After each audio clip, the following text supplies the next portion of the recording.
Oggi, in via del tutto eccezionale, parto per Taliano per introdurre la nozione di Chiosul.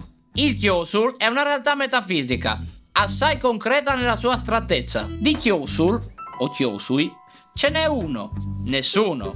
Ce ne sono 100.000. In friulano, tutto l'universo conosciuto può essere riassunto nel concetto di Chiosul. Ma per meglio farvi capire come funziona il Chiosul, ricorreremo alla nobile arte della poesia raccontandovi questa allegra novella che si intitola, per l'appunto, Il Chiosul.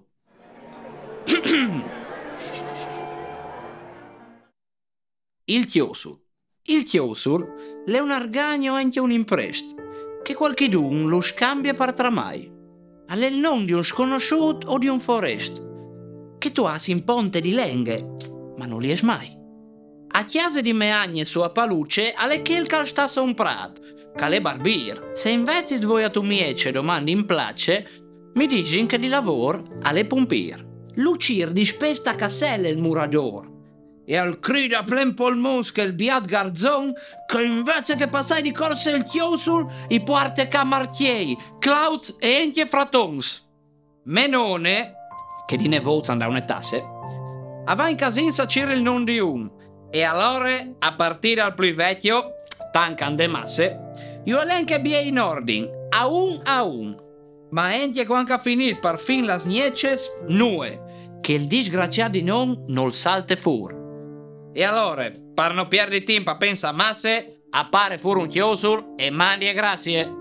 Il Chiosul è un tapon, un mani o un sborfador. E salcovente è anche un pizzighetto. Di gnottale un lumin, di un pancor.